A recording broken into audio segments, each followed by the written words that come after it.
Police এসেছে ভেরিফিকেশনের জন্য। আমি বলেছি তুমি আমার স্ত্রী, কারণ আমি সত্যিই তোমাকে বিয়ে করতে চাই। ছেলে পাসপোর্ট করেছে।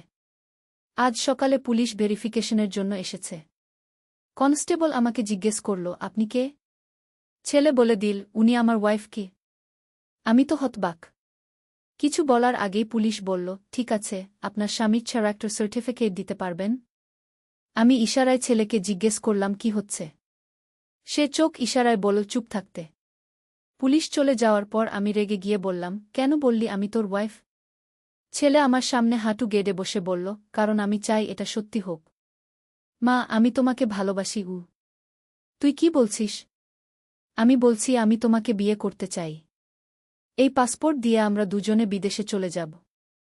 নতুন দেশে, নতুন পরিচয় নিয়ে কি? পুলিশের রিপোর্ট টেবিলে পড়ে আছে। তাতে আমাকে ওয়াইফ কি হিসেবে উল্লেখ করা। মা, আমি মিথ্যা বলিনি। আমার হৃদয়ে তুমি আমার স্ত্রী। এখন শুধু আনুষ্ঠানিকতা বাকি। তুই পাগল হয়ে গেছিস? হ্যাঁ মা, তোমার প্রেমে পাগল। তুমি রাজি হলে আমরা রেজিস্ট্রি করে বিয়ে করব। এই গল্পটি সম্পূর্ণ শুনলে আপনাদের পানি অটোমেটিক বের হয়ে যাবে, সো যত দ্রুত সম্ভব হাতের কাছে টিস্যু নিয়ে বসে পড়ুন। বিছানার চাদর যেন নষ্ট না হয় সেটা সম্পূর্ণ খেয়াল রাখার অনুরোধ জানিয়ে গল্পটি এখন শুরু করব। তার আগে সর্বশেষ অনুরোধ, দয়া করে এমন পানি বের করার গল্প নিয়মিত শুনতে আমাদের চ্যানেলটি সকলেই সাবস্ক্রাইব করুন। ধন্যবাদ। হ্যালো বন্ধুরা, আমার নাম অনুশ্রী সেন। আমার বয়স ৪৩ বছর। আমার স্বামীর নাম রুদ্র সেন, বয়স ৪৬ বছর। আমাদের ২ সন্তান, তানভীর আর অন্বেষা। তানভীর ২০ বছর বয়সী, বিশ্ববিদ্যালয়ে পড়ে। অন্বেষা ১৩ বছর বয়সী, স্কুলে যায়। আজকের যে ঘটনাটি বলতে যাচ্ছি সেটি আমার জীবনের সবচেয়ে অদ্ভুত এবং রোমাঞ্চকর অভিজ্ঞতা। এই গল্পে রয়েছে রহস্য, পারিবারিক জটিলতা এবং এমন কিছু অ্যাডভেঞ্চার যা আপনারা কখনো শুনেননি। গত সপ্তাহে তানভীর আমার কাছে এসে বলল, মা, আমি পাসপোর্ট বানিয়েছি বিদেশে পড়াশোনার জন্য। আমি খুশি হয়ে বললাম, বাহ! কোন দেশে যাবি? কানাডায়। ইউনিভার্সিটি অফ টরন্টোতে আবেদন করেছি। রুদ্র সেই সময় অফিসে ছিল। আমি ভাবলাম ছেলে নিজের উদ্যোগেই এত কিছু করেছে। গর্ব লাগছিল। পরের দিন সকালে আমি বারান্দায় চা খাচ্ছিলাম। হঠাৎ দেখি দুজন পুলিশ আমাদের গেটের সামনে দাঁড়িয়ে। একজন কনস্টেবল, আরেকজন সাব ইন্সপেক্টর। তারা বেল বাজাল। আমি গিয়ে দরজা খুললাম। আসসালামু আলাইকুম ম্যাডাম। আমরা পুলিশ ভেরিফিকেশনের জন্য এসেছি। তানভীর সেনের পাসপোর্ট ভেরিফিকেশন। আমি বললাম, জি, আসুন ভেতরে গি। তারা বসার ঘরে বসল। সাব ইন্সপেক্টর একটা ফাইল খুলে বলল, তানভীর সেন কোথায়? তার সাথে কথা বলতে হবে। সে এখন কলেজে গেছে। একটু পরেই আসবে। আপনি কে তার? আমি বলতে যাচ্ছিলাম ক্ষমা, এমন সময় তানভীর ফিরে এল। সে আমাদের কথা শুনে তাড়াতাড়ি এসে বলল, জি স্যার, আমি তানভীর। বেশ। এনারা কি আপনার? সাব ইন্সপেক্টর আমার দিকে ইশারা করে জিজ্ঞেস করল। আমি মুখ খুলতে যাচ্ছিলাম, কিন্তু তানভীর হঠাৎ বলে বসল, উনি আমার ওয়াইফ। আমি একেবারে হতভম্ব। চোখ কপালে তুলে তানভীরের দিকে তাকালাম। কিন্তু সে আমার দিকে এমন একটা চোখের ইশারা দিল যেন আমি কিছু না বলি। কনস্টেবল বলল, ওহ, আপনার স্ত্রী? বেশ তো। ম্যাডাম, আপনি আপনার স্বামীর চারিত্রিক সনদ দিতে পারবেন? আমি কিছুতেই বুঝতে পারছিলাম না কি হচ্ছে। তানভীর কেন আমাকে তার ওয়াইফ বলল? আমি তো তার মা। কিন্তু পরিস্থিতি এমন যে কিছু বলতে পারলাম না। শুধু মাথা নেড়ে বললাম, জি, অবশ্যই। সাব ইন্সপেক্টর তার ফাইল থেকে একটা কাগজ বের করে আমার সামনে রাখল। এই ফর্মটি পূরণ করুন। আপনার স্বামীর সব তথ্য দিন। আমি ফর্মটা দেখে আরও অবাক। এতে স্পষ্ট লেখা, স্বামীর চারিত্রিক সনদ, স্ত্রী কর্তৃক প্রদত্ত। তানভীর আমার পাশে বসে ফিসফিস করে বলল, মা, দয়া করে এখন কিছু বলো না। পরে সব বুঝিয়ে বলব। আমি বাধ্য হয়ে ফর্মটি পূরণ করলাম। নিজের নাম লিখলাম তানভীরের স্ত্রী হিসেবে। মনে মনে ভাবছিলাম, এ কি করছি আমি? পুলিশ সব কাগজপত্র নিয়ে চলে গেল। তারা বলল, আপনাদের সব কাগজ ঠিক আছে। পাসপোর্ট ১ সপ্তাহের মধ্যে রেডি হয়ে যাবে। তারা চলে যাওয়ার পর আমি রাগে অগ্নিশর্মা হয়ে তানভীরকে বললাম, এ কি করলি তুই? কেন বললি আমি তোর ওয়াইফ? আমি তো তোর মা। তানভীর আমার সামনে হাঁটু গেড়ে বসে পড়ল। তার চোখে পানি। মা, আমি সত্যিই চাই এটা বাস্তব হোক। আমি তোমাকে ভালোবাসি, মাগি। কি বলছিস তুই? তোর মাথা খারাপ হয়ে গেছে? না মা, আমার মাথা একদম ঠিক আছে। আমি জানি এটা শুনতে অদ্ভুত লাগছে, কিন্তু আমি সত্যিই তোমাকে ভালোবাসি। একজন মা হিসেবে না, একজন নারী হিসেবে। আমি একেবারে হকচকিয়ে গেলাম। তুই কি বলছিস তানভীর? আমি তোর মা। মা শোনো, আমি জানি এটা সমাজে গ্রহণযোগ্য না, কিন্তু আমার হৃদয় তোমার জন্য যা অনুভব করে সেটা একটা মায়ের প্রতি ছেলের ভালোবাসা না। সেটা একটা পুরুষের একটা নারীর প্রতি ভালোবাসা। আমি উঠে দাঁড়িয়ে বললাম, থামো। এই ধরনের কথা আর বলিস না। তুই আমার ছেলে, আমি তোর মা। এর বেশি কিছু না। মা, আমি জানি তুমি এখনই এটা মেনে নিতে পারবে না, কিন্তু আমি যখন তোমাকে দেখি তখন আমার হৃদয় এমনভাবে ধড়ফড় করে, যেমন একটা প্রেমিক তার প্রেমিকাকে দেখে ধড়ফড় করে। কি? আমি কানে হাত দিয়ে বললাম, বন্ধ করো এই সব কথা। এগুলো শুনতে চাই না আমি। তানভীর উঠে দাঁড়িয়ে আমার কাছে এগিয়ে এল। মা, তুমি কি কখনো অনুভব করনি যে আমি তোমার প্রতি একটু বেশিই যত্নশীল? বাবার চেয়েও বেশি? সত্যি বলতে, আমি লক্ষ্য করেছিলাম গত কয়েক বছরে তানভীর আমার প্রতি অসাধারণ যত্নশীল হয়ে উঠেছিল। আমার জন্মদিনে রুদ্রের চেয়ে দামি উপহার আনত। আমি অসুস্থ হলে দিনরাত সেবা করত। আমার পছন্দের খাবার নিয়ে আসত। কিন্তু আমি কখনো ভাবিনি এটার পেছনে এমন কারণ থাকতে পারে। তানভীর, তুই হয়তো কনফিউজড। বড় হচ্ছিস, হরমোনের পরিবর্তন হচ্ছে। এটা টেম্পোরারি। না মা, এটা টেম্পোরারি না। আমি গত 5 বছর ধরে এই অনুভূতি নিয়ে বেঁচে আছি। প্রতিদিন রাতে তোমার কথা ভেবে ঘুমাই। প্রতিদিন সকালে তোমার মুখ দেখে দিন শুরু করি। আমি মাথায় হাত দিয়ে সোফায় বসে পড়লাম। এ কি হচ্ছে আমার সাথে? তানভীর আমার পাশে বসে আমার হাত ধরল। মা, আমি জানি এটা সমাজে শিক্ষিত না, কিন্তু প্রেম কোনো বয়স, সম্পর্ক বা সামাজিক বাধা মানে না। কিন্তু আমি তোর মা। হ্যাঁ, তুমি আমার মা। কিন্তু তার মানে এই না যে তুমি একজন সুন্দর, আকর্ষণীয় নারী না। তোমার বয়স মাত্র 43। তুমি এখনো যৌবনবতী। আমি হাত ছাড়িয়ে নিয়ে বললাম, থামো তানভীর। এই ধরনের কথা বলিস না। মা, আমি তোমাকে বিয়ে করতে চাই। আমরা এই দেশ ছেড়ে কানাডায় চলে যাব। সেখানে কেউ জানবে না আমরা আগে মাছেলে ছিলাম। আমরা স্বামী স্ত্রী হিসেবে নতুন জীবন শুরু করব। আমার মাথা ঘুরছিল। এ কি শুনছি আমি? তুই পাগল হয়ে গেছিস তানভীর। আমার একটা স্বামী আছে, তোর একটা বাবা আছে। অন্বেষা আছে। মা, বাবা তোমাকে কখনো সেভাবে ভালোবাসেনি যেভাবে আমি ভালোবাসি।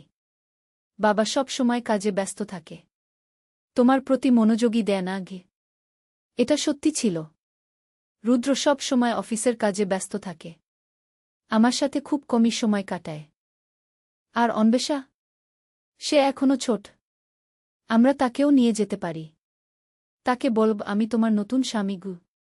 তুই একেবারেই পাগল হয়ে গেছিস। আমি উঠে রান্নাঘরের দিকে যেতে চেষ্টা করলাম। তানভীর আমার পথ আটকে দাঁড়াল। মা, আমি জানি এটা শুনতে অদ্ভুত লাগছে, কিন্তু তুমিও কি অনুভব করো না যে আমাদের মধ্যে একটা বিশেষ কানেকশন আছে? আমি দাঁড়িয়ে থাকলাম। সত্যিই কি তানভীরের সাথে আমার একটা বিশেষ বন্ধন আছে? আমি কি অনুভব করেছি কখনো? গত কয়েক বছরে আমি লক্ষ্য করেছি যে তানভীর আমার খুব কাছে থাকতে চায়। আমি যখন কোনো কাজ করি সে এসে পাশে দাঁড়ায়। আমি টিভি দেখি, সে এসে পাশে বসে। আমি রান্না করি, সে রান্নাঘরে এসে আমার সাথে গল্প করে। আর আমিও কেমন যেন তার কোম্পানি এনজয় করি।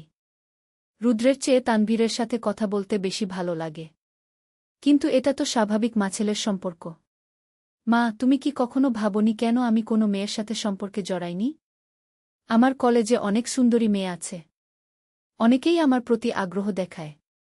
কিন্তু আমি কারো প্রতি আকৃষ্ট হই না। এটাও সত্যি।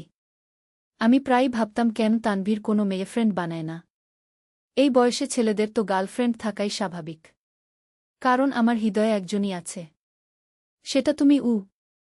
আমি মাথা নেড়ে বললাম, না তানভীর, এটাও রং। আমি তোর মা। মা, আমি তোমাকে ফোর্স করছি না। আমি শুধু আমার অনুভূতি তোমার কাছে প্রকাশ করছি। যদি তুমি না চাও, আমি আর কখনো এই ব্যাপারে কথা বলবো না। আমি তার দিকে তাকালাম।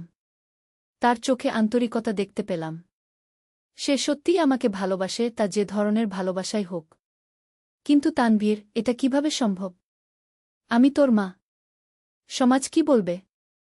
মা, আমরা যদি কানাডায় চলে যাই তাহলে এখানকার সমাজ আর আমাদের স্পর্শ করতে পারবে না। সেখানে আমরা একটা নতুন পরিচয় নিয়ে বাস করব। আর রুদ্র? মা, বাবা কি সত্যিই তোমাকে খুশি রাখতে পেরেছে? তোমার সাথে কি রোম্যান্টিক টাইম স্পেন্ড করে? তোমার প্রয়োজনগুলো কি পূরণ করে? আমি চুপ করে রইলাম। এই প্রশ্নগুলোর উত্তর আমার জানা ছিল। রুদ্র একজন ভালো মানুষ, কিন্তু একজন আদর্শ স্বামী নয়। সে আমার ইমোশনাল নিডস পূরণ করতে পারে না। মা, আমি তোমাকে এমনভাবে ভালোবাসব যেভাবে একজন স্বামীর তার স্ত্রীকে ভালোবাসা উচিত।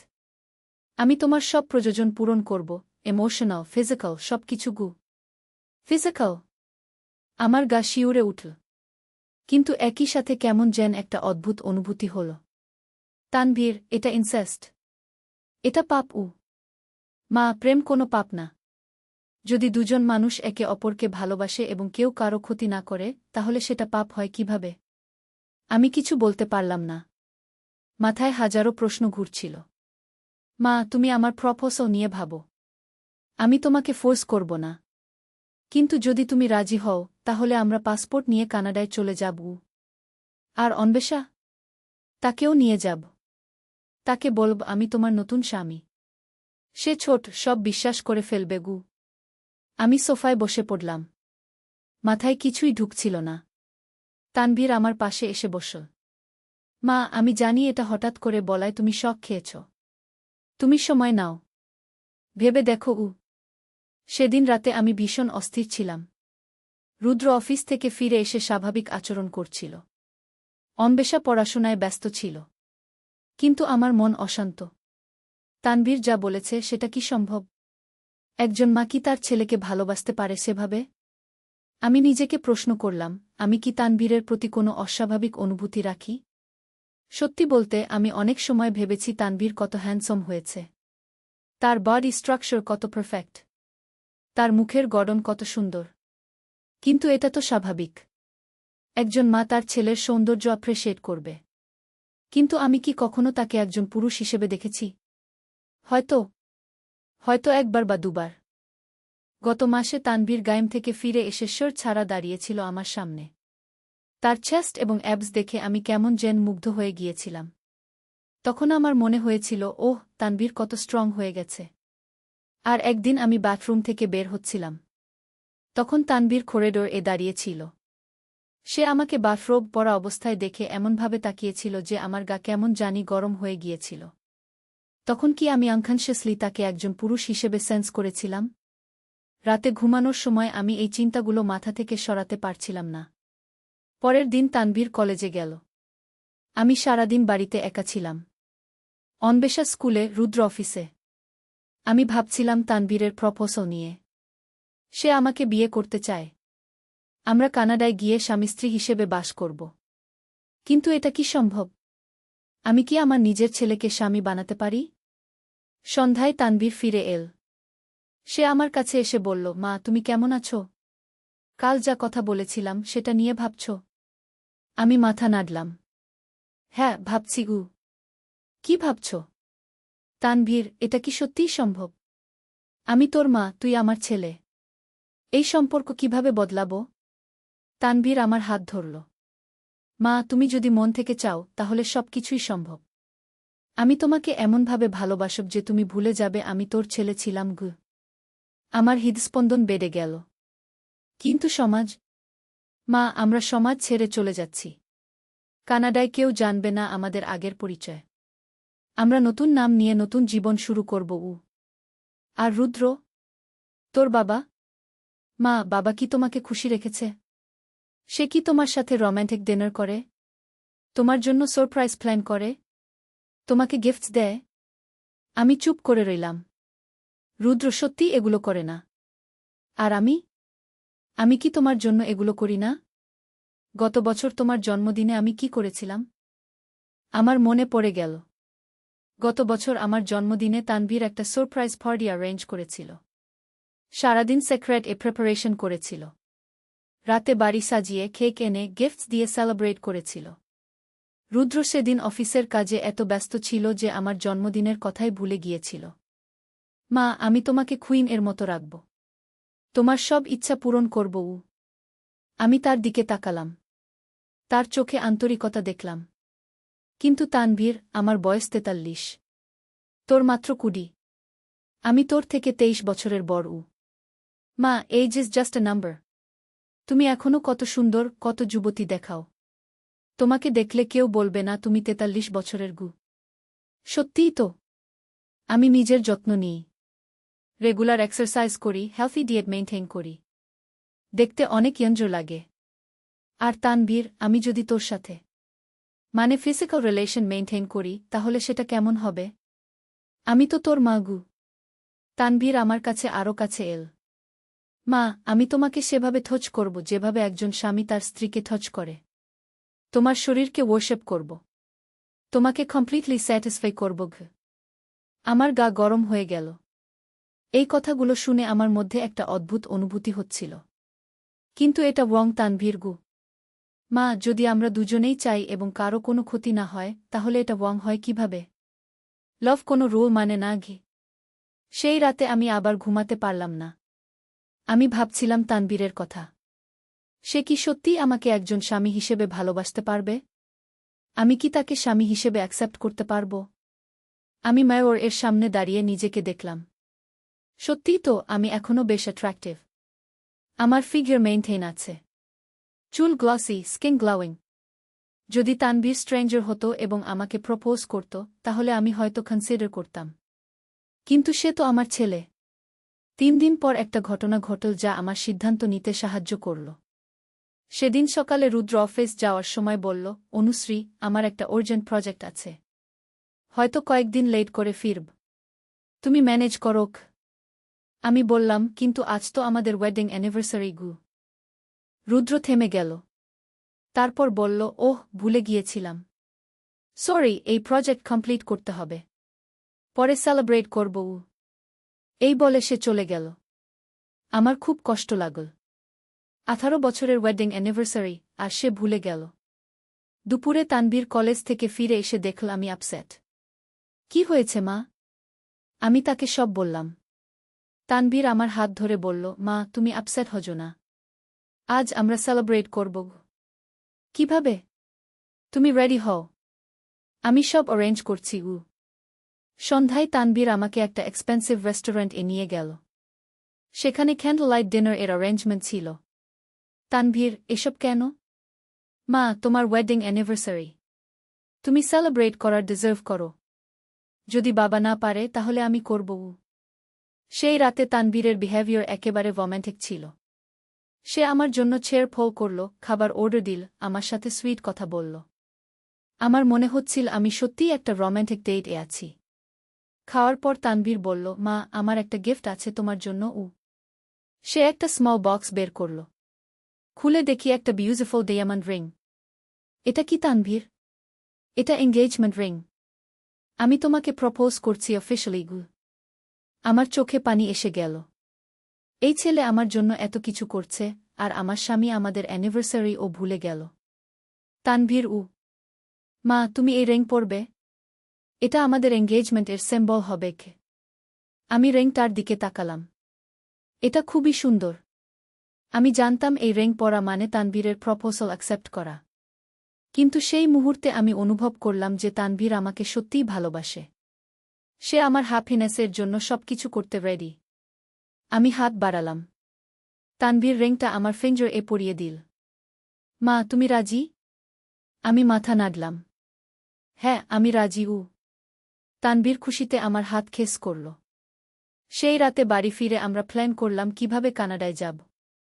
তানভীর বলল, মা, আমার ইউনিভার্সিটি অ্যাডমিশন কনফার্ম হয়ে গেছে। আমরা স্টুডেন্ট ভিসা নিয়ে যাব। তুমি আমার ওয়াইফ হিসেবে ডিপেন্ডেন্ট ভিসা পাবে। আর অন্বেষা? তাকেও নিয়ে যাব। তাকে বলব আমি তোমার নতুন স্বামী। সে বিশ্বাস করবে গু। রুদ্রকে কি বলবো? তাকে বলব তুমি আমাদের নিয়ে বেড়াতে গেছ। পরে ডিভোর্স পেপার পাঠিয়ে দেব। আমার মনে হলো এই প্ল্যানটা ওয়ার্কেবল। পরের কয়েকদিন আমরা সেক্রেট এ প্রিপারেশন করলাম। তানভীর টিকেট বুক করল। আমি আর অন্বেষার পাসপোর্ট অ্যাপ্লাই করলাম। 1 সপ্তাহ পর আমাদের সব কাগজপত্র রেডি হয়ে গেল। রওনা হওয়ার আগের রাতে তানভীর আমার কাছে এল। মা, আগামীকাল আমরা নতুন জীবন শুরু করব। তুমি কি রেডি? আমি মাথা নাড়লাম। হ্যাঁ, আমি রেডি গু। মা, আমি তোমাকে প্রমিস করছি, আমি তোমাকে সবচেয়ে খুশি রাখব। তুমি কখনো রেগ্রেট করবে না ঘে। আমি তার দিকে তাকালাম। আমার মনে হলো আমি সত্যিই সঠিক ডিসিশন নিয়েছি। পরের দিন সকালে আমরা এয়ারপোর্ট এর দিকে রওনা হলাম। অন্বেষাকে বলেছিলাম আমরা ভ্যাকেশন এ যাচ্ছি। এয়ারপোর্ট এ চেক ইন করার সময় ইমিগ্রেশন অফিসার আমাদের ডকুমেন্টস দেখল। আপনারা কানাডায় কেন যাচ্ছেন? তানভীর বলল, আমি স্টুডেন্ট। উনি আমার ওয়াইফ। আমরা সেখানে সেটল হব ঘু। অফিসার আমাদের ম্যারিয়েজ সার্টিফিকেট চাইল। তানভীর একটা ফেক সার্টিফিকেট দেখাল যেটা সে বানিয়েছিল। আমার বুক ধরফট করছিল। যদি ধরা পড়ে যাই? কিন্তু অফিসার ডকুমেন্টটা চেক করে ক্লিয়ার করে দিল। প্লেনে বসার পর তানভীর আমার হাত ধরল। মা, আমরা সাকসেস। আর কিছুদিন পর আমরা হাজব্যান্ড ওয়াইফ হিসেবে নতুন দেশে নতুন জীবন শুরু করব। আমি তার দিকে স্মাইল করলাম। হ্যাঁ, আমিও এক্সাইটেড ঘি।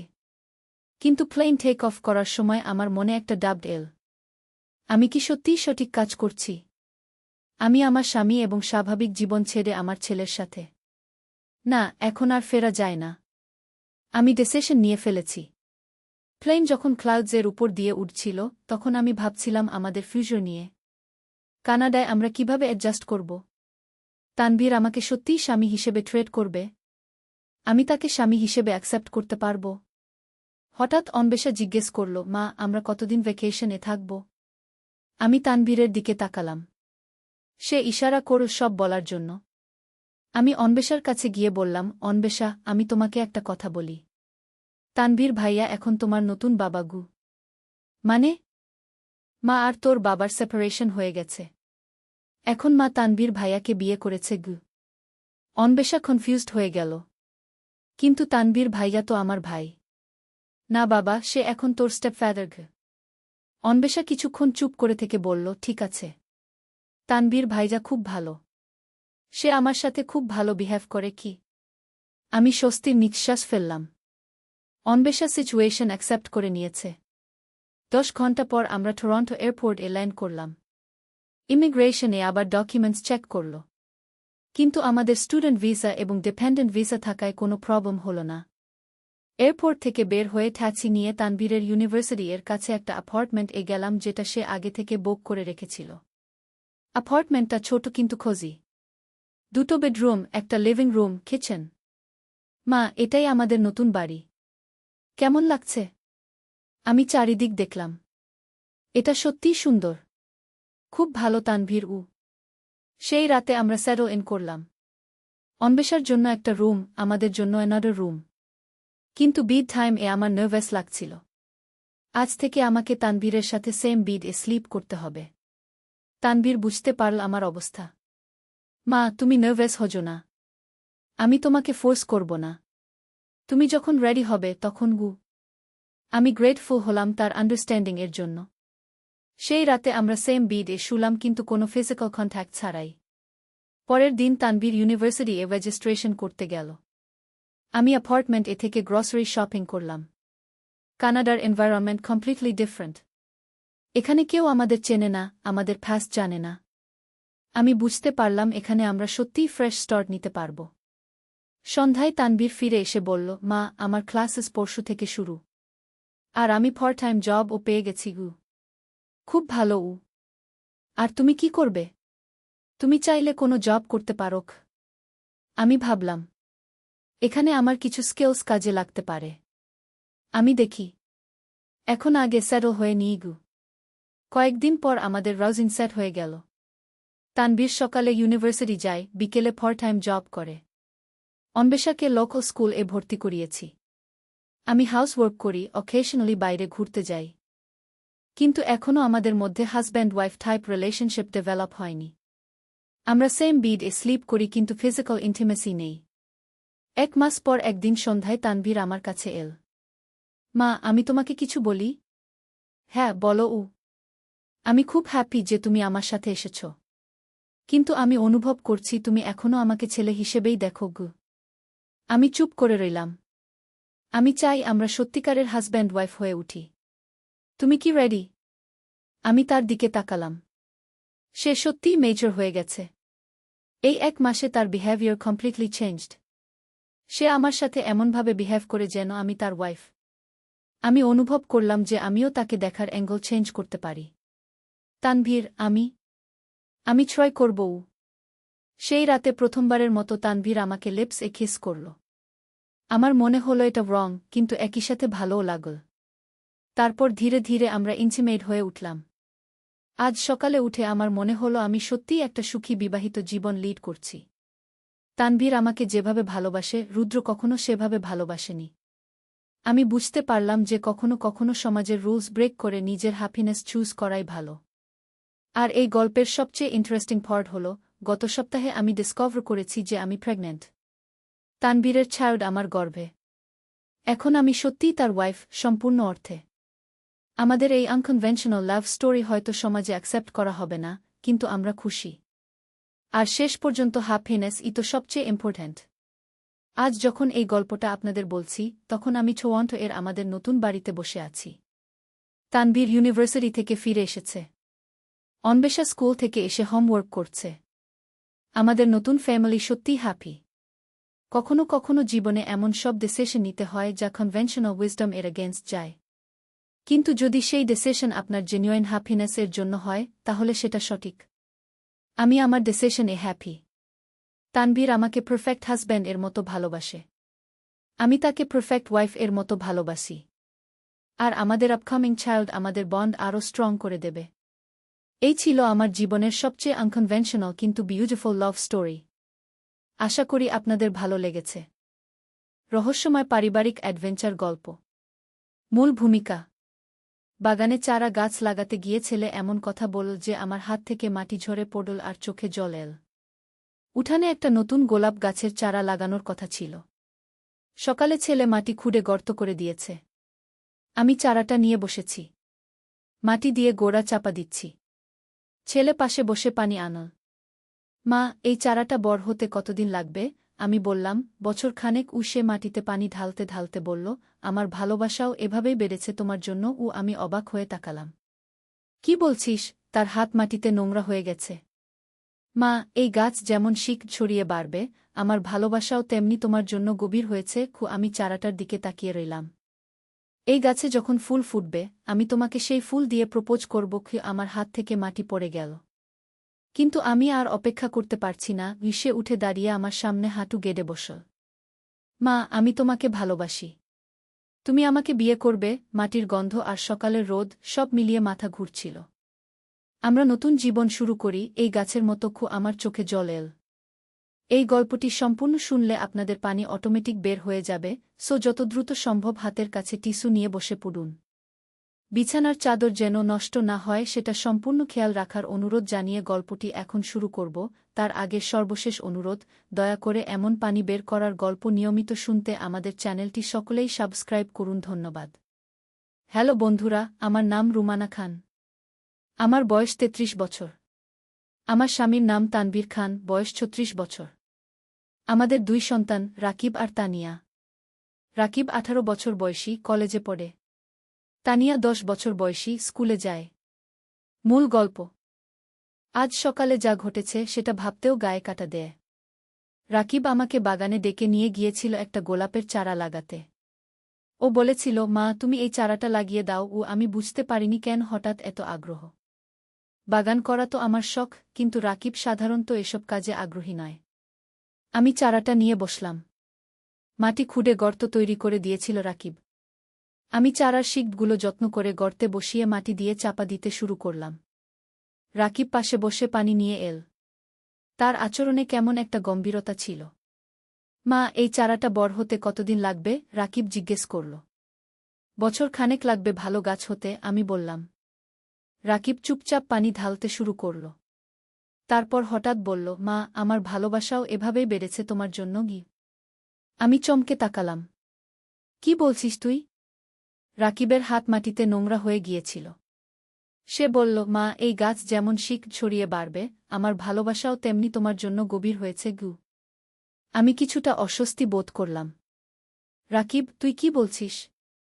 এই গাছে যখন ফুল ফুটবে, আমি তোমাকে সেই ফুল দিয়ে প্রপোজ করব কি? রাকিব বলল। আমার হাত থেকে মাটি পড়ে গেল। প্রপোজ? কি বলছিস তুই? কিন্তু আমি আর অপেক্ষা করতে পারছি না। রাকিব উঠে দাঁড়িয়ে আমার সামনে হাঁটু গেড়ে বসল। মা, আমি তোমাকে ভালোবাসি। তুমি আমাকে বিয়ে করবে? আমার মাথা ঘুরতে লাগল। সকালের রোদ আর মাটির গন্ধ সব মিলিয়ে যেন একটা স্বপ্নের মতো লাগছিল। আমরা নতুন জীবন শুরু করি এই গাছের মতো, রাকিব বলল। আমার চোখে জল এসে গেল। কিন্তু সেটা খুশির জল ছিল না। আমি বুঝতে পারলাম যে আমার ছেলের মধ্যে কিছু একটা সমস্যা হয়েছে। রাকিব, তুই ঠিক আছিস? কি হয়েছে তোর? আমি তার কপালে হাত রাখলাম। রাকিব হঠাৎ হাসতে শুরু করল। মা, আমি কি করছি? আমার মাথাটা কেমন জানি ঘোলাটে হয়ে গিয়েছিল। আমি স্বস্তির নিঃশ্বাস ফেললাম। কিন্তু তখনও বুঝতে পারিনি যে এটা একটা বড় রহস্যের সূচনা মাত্র। মা, আমার মনে নেই আমি কি বলেছিলাম। হঠাৎ মনে হচ্ছিল যেন অন্য কেউ আমার শরীরে ঢুকে গিয়েছিল। রাকিব বলল। আমি চিন্তিত হয়ে পড়লাম। তুই ভালো আছিস তো? হ্যাঁ মা, এখন ভালো আছি। কিন্তু আমার মনে হচ্ছে কেউ যেন আমাকে দিয়ে ওই কথাগুলো বলিয়েছে গি। আমি রাকিবকে ঘরে নিয়ে এলাম। তাকে বিশ্রাম নিতে বললাম। কিন্তু আমার মনে অশান্তি হতে লাগল। এমন কিছু কেন হল? দুপুরে তানভীর অফিস থেকে ফিরে এল। আমি তাকে পুরো ঘটনাটা বললাম। তানভীর প্রথমে বিশ্বাস করতে পারল না। রুমানা, তুমি নিশ্চয়ই ভুল বুঝেছ। রাকিব এমন কথা বলতে পারে না কি? তানভীর বলল। আমি নিজের কানে শুনেছি। রাকিব বলেছে যে সে আমাকে বিয়ে করবে। আমি বললাম। তানভীর রাকিবের কাছে গিয়ে কথা বলল। রাকিব বলল যে তার কিছুই মনে নেই। সে শুধু মনে করতে পারছে যে হঠাৎ তার মনে হয়েছিল যেন অন্য কেউ তার শরীরে ঢুকে গেছে। বাবা, আমি কিছুই মনে করতে পারছি না। শুধু মনে আছে যে আমি মাকে বাগানে ডেকে নিয়ে গিয়েছিলাম। তারপর হঠাৎ মনে হলো যেন আমি অন্য কেউ হয়ে গেছি। কি? রাকিব বলল। তানভীর চিন্তিত হয়ে পড়ল। আমাদের একজন ডাক্তারের কাছে যেতে হবে। কিন্তু পরদিন আরও অদ্ভুত ঘটনা ঘটল।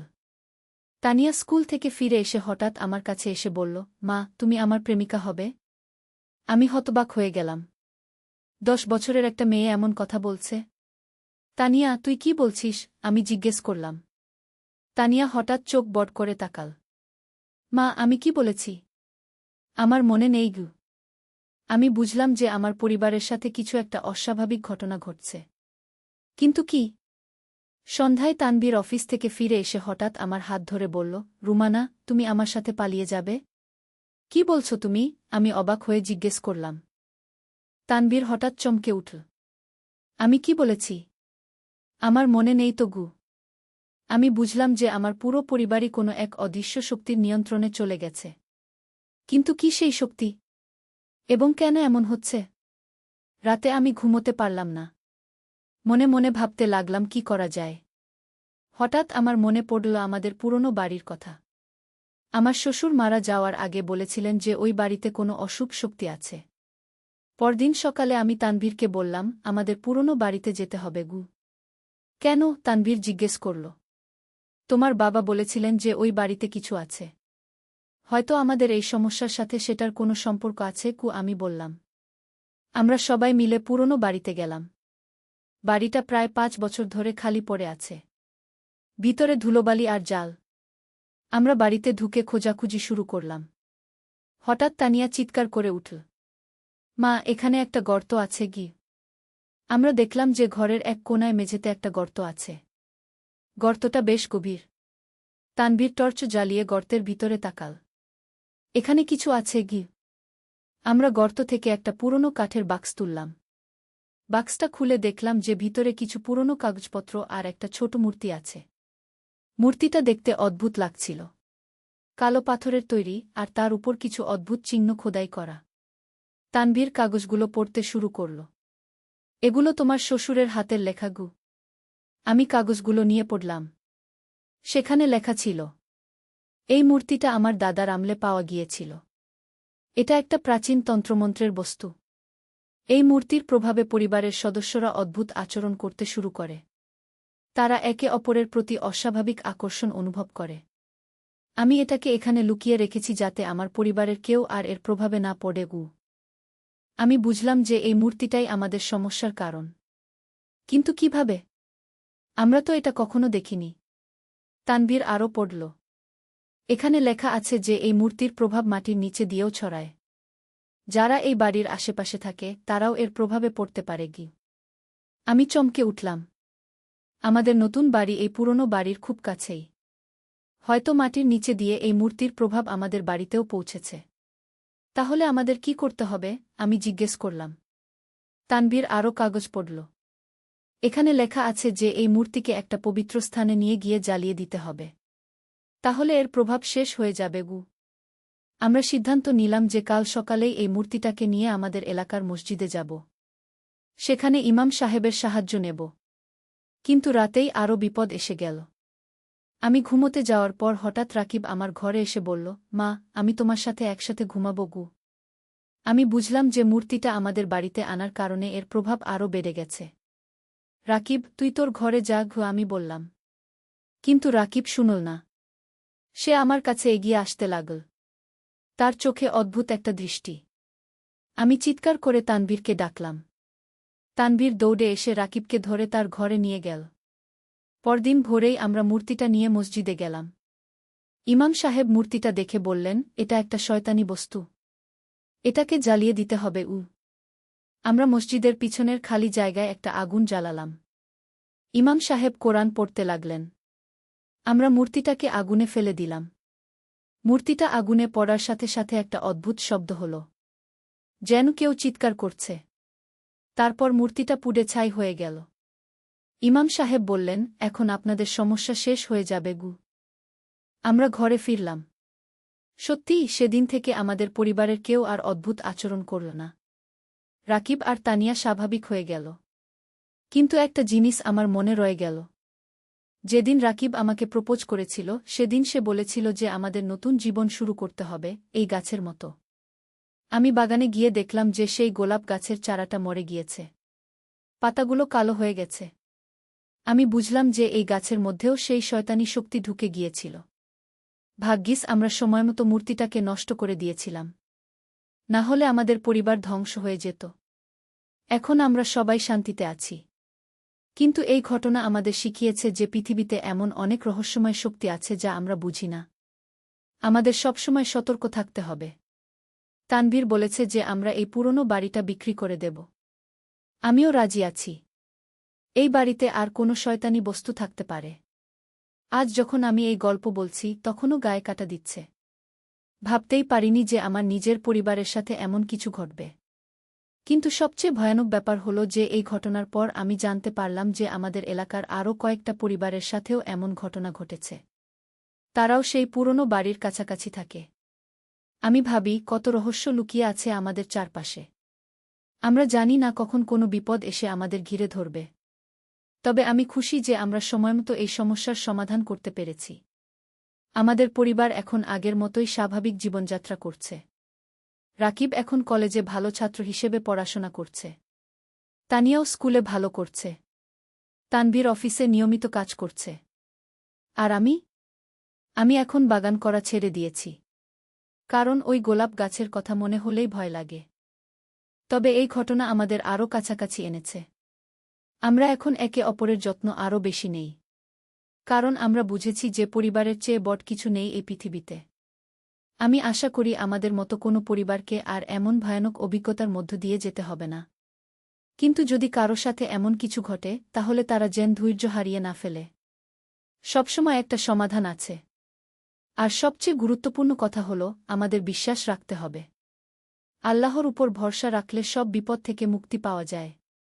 এই গল্পটা আমি আমার সবার সাথে শেয়ার করেছি যাতে মানুষ সতর্ক থাকে। কারণ আমরা জানি না কখন কি ঘটবে। আজ রাতে যখন আমি ঘুমাতে যাব তখন আমি আল্লাহর কাছে শুকরিয়া আদায় করব যে তিনি আমাদের এই বিপদ থেকে রক্ষা করেছেন। আর দোয়া করব যেন আমাদের উপর আর কোনো বিপদ না আসে। কিন্তু এক সপ্তাহ পরেই আরেকটা অদ্ভুত ঘটনা ঘটল। আমি রান্নাঘরে কাজ করছিলাম। হঠাৎ তানিয়া এসে বলল, মা, আমাদের পুরনো বাড়ির পাশের জমিতে একটা নতুন বাড়ি তৈরি হচ্ছে গি। আমি চমকে উঠলাম। কি বলছিস? হ্যাঁ মা, আমি স্কুল যাওয়ার পথে দেখেছি। সেখানে অনেক শ্রমিক কাজ করছে, তানিয়া বলল। আমি তানভীরকে বিষয়টা জানালাম। তানভীর বলল, চলো দেখে আসি। আমরা সেই জায়গায় গিয়ে দেখলাম যে সত্যিই একটা নতুন বাড়ি তৈরি হচ্ছে। কিন্তু যেটা আমাদের চিন্তিত করে তুলল সেটা হলো শ্রমিকরা ঠিক সেই জায়গায় খোঁড়াখুঁড়ি করছে যেখানে আমরা সেই অভিশপ্ত মূর্তিটা পেয়েছিলাম। আমাদের কি করা উচিত? আমি তানভীরকে জিজ্ঞেস করলাম। আমি মনে করি আমাদের বাড়ির মালিকের সাথে কথা বলা উচিত, কি তানভীর বলল। আমরা খোঁজ নিয়ে জানলাম যে নতুন বাড়িটা তৈরি করছেন করিম সাহেব নামে একজন ব্যবসায়ী। তার স্ত্রী আর 2 মেয়ে আছে।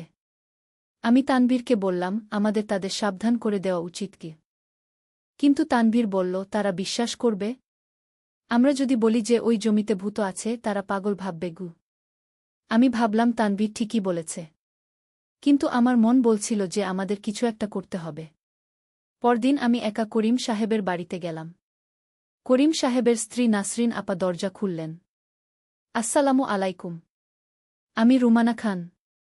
আপনাদের পাশেই থাকি। আমি পরিচয় দিলাম। ওয়ালাইকুমুসসালাম। আসুন ভিতরে, নাসরিন আপা বললেন। আমি ভিতরে গিয়ে বসলাম। কিভাবে বিষয়টা বলব ভেবে পাচ্ছিলাম না। আপনারা নতুন বাড়ি তৈরি করছেন? আমি জিজ্ঞেস করলাম। হ্যাঁ, আগামী মাসেই উঠে যাব, নাসরিন আপা খুশি হয়ে বললেন। আমি একটা গভীর নিঃশ্বাস নিয়ে বললাম, আপা, আমার কিছু কথা আছে। আপনি বিশ্বাস নাও করতে পারেন, কিন্তু শুনবেন? নাসরিন আপা আগ্রহী হয়ে বললেন, বলুন গু। আমি পুরো ঘটনা বললাম। সেই মূর্তির কথা, আমাদের পরিবারে যা ঘটেছিল সব। নাসরিন আপা শুনে বললেন, এটা তো খুবই ভয়ানক। কিন্তু আমরা তো অনেক টাকা খরচ করে ফেলেছি। আপা, আমি বলছি না যে বাড়ি তৈরি বন্ধ করে দিন। কিন্তু সতর্ক থাকবেন। যদি কোনো অদ্ভুত জিনিস পান, তাহলে সাথে সাথে কোনো আলেমের কাছে নিয়ে যাবেন। আমি বললাম। নাসরিন আপা রাজি হলেন। তিনি বললেন যে তারা সাবধানে থাকবেন। কিন্তু 3 দিন পরই নাসরিন আপা আমার বাড়িতে এসে কাঁদতে কাঁদতে বললেন, রুমানা, আপনি যা বলেছিলেন তা সত্যি গু। আমি ভয়ে জিজ্ঞেস করলাম, কি হয়েছে? গতকাল রাতে আমার স্বামী হঠাৎ আমার বড় মেয়ের কাছে গিয়ে বলেছে যে সে তাকে ভালোবাসে। আমার মেয়ের বয়স মাত্র 16 বছর। নাসরিন আপা কাঁদতে কাঁদতে বললেন। আমি বুঝলাম যে আবার সেই একই সমস্যা শুরু হয়েছে। আপা, ওরা খোঁড়াখুঁড়ি করার সময় কিছু পেয়েছিল? হ্যাঁ, একটা পুরনো বাক্স পেয়েছিল। ভিতরে একটা ধাতুর পাত আর কিছু পুরনো মুদ্রা ছিল। আমার স্বামী সেগুলো ঘরে নিয়ে এসেছে, নাসরিন আপা বললেন। আমি বুঝলাম যে সেই অভিশপ্ত জায়গা আরও কিছু জিনিস লুকানো ছিল। আপা, ওই জিনিসগুলো কোথায় রেখেছেন? ঘরের আলমারিতে, নাসরিন আপা বললেন। আমাদের এখনই সেগুলো নিয়ে মসজিদে যেতে হবে। আর দেরি করলে আরও বড় বিপদ হবে। আমি বললাম। আমরা দুজনে করিম সাহেবের বাড়িতে গেলাম। করিম সাহেব অফিসে গেছেন।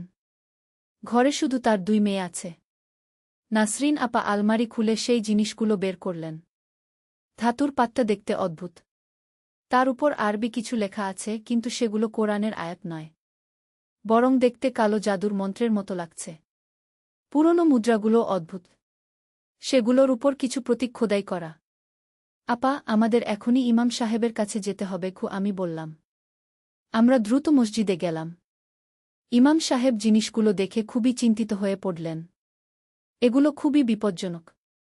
এগুলো শয়তানি তন্ত্রমন্ত্রের জিনিস। এগুলোকে এখনই নষ্ট করতে হবে, ইমাম সাহেব বললেন। আমরা আগের মতোই আগুন জ্বালিয়ে জিনিসগুলো পুড়িয়ে দিলাম। এবারও অদ্ভুত শব্দ হল। পুরনো মুদ্রাগুলো পুড়ে গলে গেল। ইমাম সাহেব বললেন, এখন আপনাদের বাড়িতে গিয়ে পুরো ঘর পড়তে হবে গু। আমরা করিম সাহেবের বাড়িতে গেলাম। ইমাম সাহেব পুরো ঘরে কোরআন পড়লেন। তারপর বললেন, এখন আর কোনো সমস্যা হবে না গি। সত্যিই সেদিনের পর থেকে করিম সাহেবের পরিবারেও আর কোনো অদ্ভুত ঘটনা ঘটেনি। কিন্তু আমার মনে একটা প্রশ্ন রয়ে গেল। সেই জায়গা আর কি কি লুকানো থাকতে পারে? আমি ইমাম সাহেবকে জিজ্ঞেস করলাম। তিনি বললেন, আমার মনে হয় ওই জায়গাটায় আগে কোনো তান্ত্রিকের বাড়ি ছিল। সে হয়তো তার মৃত্যুর আগে তার সব শয়তানি জিনিস মাটিতে পুঁতে রেখে গেছে গি। তাহলে আমাদের কি করা উচিত? আমি জিজ্ঞেস করলাম। পুরো জায়গাটা ভালোভাবে পরিষ্কার করতে হবে। যদি আরও কিছু পাওয়া যায় তাহলে সেগুলোও নষ্ট করে দিতে হবে, ইমাম সাহেব বললেন। পরদিন আমি করিম সাহেবের সাথে কথা বললাম। তিনি রাজি হলেন পুরো জমি ভালোভাবে খুঁড়ে দেখতে। শ্রমিকরা খুঁড়তে খুঁড়তে আরও 3টা বাক্স পেল। সেগুলোর ভিতরে ছিল আরও কিছু অদ্ভুত জিনিস। কিছু কালো মোমবাতি, কিছু অদ্ভুত তাবিজ, আর একটা কালো কাপড়ে মোড়ানো ছোট বই। আমরা সেগুলোও মসজিদে নিয়ে গিয়ে পুড়িয়ে দিলাম। বইটা পড়ার সময় অদ্ভুত একটা গন্ধ বের হল। ইমাম সাহেব বললেন যে এটা শয়তানি বিদ্যার বই ছিল। সবকিছু পুড়িয়ে দেওয়ার পর ইমাম সাহেব পুরো জমিতে কোরআন পড়লেন। তিনি বললেন, এখন এই জমি পবিত্র হয়ে গেছে। আর কোনো সমস্যা হবে না। করিম সাহেব তার বাড়ি তৈরি করে সেখানে উঠে গেলেন। তারপর থেকে আর কোনো অদ্ভুত ঘটনা ঘটেনি। কিন্তু এই পুরো ঘটনা আমাকে একটা জিনিস বুঝিয়েছে। পৃথিবীতে এমন অনেক রহস্যময় জিনিস আছে যা আমরা জানি না। আমাদের সবসময় সাবধান থাকতে হবে। আজ যখন আমি এই গল্প বলছি তখন মনে হচ্ছে যেন একটা দুঃস্বপ্ন ছিল। কিন্তু এটা সত্যি ঘটেছিল আমাদের সাথে। আমি সবাইকে বলি যে যদি কখনো কোনো পুরনো জিনিস পান যেটা অদ্ভুত লাগে, তাহলে সেটা নিয়ে কোনো আলেমের কাছে যাবেন। নিজে নিজে কিছু করার চেষ্টা করবেন না। আর সবচেয়ে গুরুত্বপূর্ণ কথা হল, আল্লাহর উপর ভরসা রাখবেন। তিনি আমাদের সব বিপদ থেকে রক্ষা করবেন। এই ঘটনার পর আমাদের পরিবার আরও ধর্মের কাছাকাছি এসেছে। আমরা নিয়মিত নামাজ পড়ি, কোরআন তেলাওয়াত করি। কারণ আমরা বুঝেছি যে ঈমানই আমাদের সব থেকে বড় রক্ষাকবচ। রাকিব এখন আরও ভালো ছেলে হয়েছে। সে নিয়মিত মসজিদে যায়, নামাজ পড়ে। তানিয়াও কোরআন পড়া শিখছে। আর তানভীর এখন আরও বেশি পরিবারের সময় দেয়া। আমরা সবাই একসাথে খাওয়া দাওয়া করি, একসাথে টিভি দেখি। এই ভয়ানক অভিজ্ঞতা আমাদের কাছে নিয়ে এনেছে। আমরা বুঝেছি যে পরিবারই সবচেয়ে বড় সম্পদ।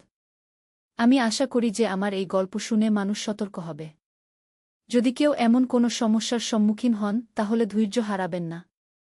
আল্লাহর উপর ভরসা রেখে সমাধান খুঁজবেন। আর সবশেষে একটা কথা বলতে চাই। এই ঘটনা যখন ঘটেছিল তখন আমি খুবই ভয় পেয়েছিলাম। মনে হয়েছিল আমার পরিবার ভেঙে যাবে। কিন্তু আল্লাহ আমাদের রক্ষা করেছেন। এখন আমি প্রতিদিন সকালে ঘুম থেকে উঠে আল্লাহর কাছে শুকরিয়া আদায় করি। কারণ তিনি আমাদের এত বড় বিপদ থেকে বাঁচিয়েছেন। আমার এই গল্পটা যারা শুনলেন তারা নিশ্চয়ই বুঝতে পেরেছেন যে জীবনে অনেক রহস্য আছে। কিন্তু ঈমান থাকলে সব বিপদ থেকে মুক্তি পাওয়া যায়। আজ রাতে আমি ঘুমাতে যাওয়ার আগে আয়াতুল কুরসি পড়ব। কারণ এটা আমাদের সব খারাপ থেকে রক্ষা করে। আল্লাহ সবাইকে হেফাজত করুন। আমিন। নূরের আলো। একটি ইসলামিক গল্প। প্রথম অধ্যায়, অন্ধকারের মাঝে আলোর খোঁজ। মক্কার পবিত্র শহরের এক প্রান্তে, যেখানে মরুভূমির বালু আর পাথরের পাহাড় মিলেমিশে একাকার, সেখানে বাস করত এক যুবক। তার নাম আবদুল্লাহ ইবনে সালিম।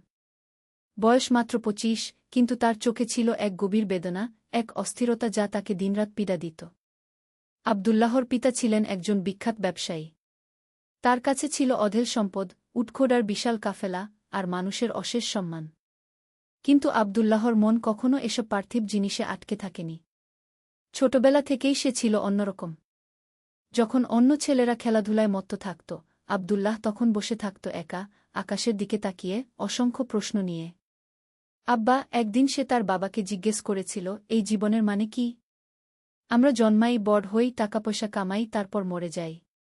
এর মধ্যে আসল সত্যটা কোথায়? বাবা হেসে উড়িয়ে দিয়েছিলেন, বেটা, তুমি অনেক চিন্তা করো। জীবনটা উপভোগ করো। আল্লাহ আমাদের সবকিছু দিয়েছেন, কি আর চাই? কিন্তু আবদুল্লাহর মন শান্ত হয়নি। বছরের পর বছর কেটে গেছে এভাবেই। সে বিভিন্ন পণ্ডিতের কাছে গেছে, বিভিন্ন ধর্মগ্রন্থ পড়েছে, কিন্তু কোথাও খুঁজে পায়নি সেই চূড়ান্ত সত্য যার জন্য তার আত্মা আকুল হয়ে থাকে। একদিন সন্ধ্যার সময় আবদুল্লাহ হেঁটে চলেছিল মক্কার বিখ্যাত বাজারের পাশ দিয়ে। হঠাৎ তার কানে এল এক অদ্ভুত আওয়াজ। কেউ যেন খুব মধুর গলায় কি পাঠ করছে। আওয়াজটা এত সুন্দর, এত হৃদয়স্পর্শী যে আবদুল্লাহর পা এমনিতেই সেদিকে চলে গেল। একটা ছোট্ট ঘরের সামনে দাঁড়িয়ে দেখল, ভিতরে একজন বৃদ্ধ লোক বসে আছেন। তার চেহারায় এক অলৌকিক নূর।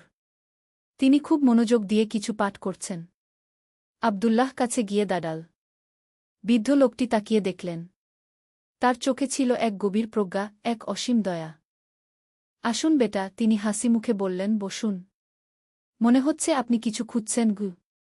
আব্দুল্লাহ অবাক হয়ে গেল। আপনি কিভাবে বুঝলেন? একজন সন্ধানীর চোখ চেনা যায়, বেটা। আমার নাম আবু বকর। আপনার? আব্দুল্লাহ ইবনে সালিম গু। বসুন, আব্দুল্লাহ। বলুন, কি খুঁজছেন? আব্দুল্লাহ বসল। তার মনের সব কথা বলে ফেল এই অচেনা বৃদ্ধের কাছে। তার জীবনের অস্থিরতা, প্রশ্ন, খোঁজার কথা। আবু বকর মনোযোগ দিয়ে শুনলেন। তারপর বললেন, বেটা, আপনার খোঁজা জিনিসটা হয়তো খুব কাছেই আছে। কিন্তু সেটা পেতে হলে প্রস্তুত থাকতে হবে।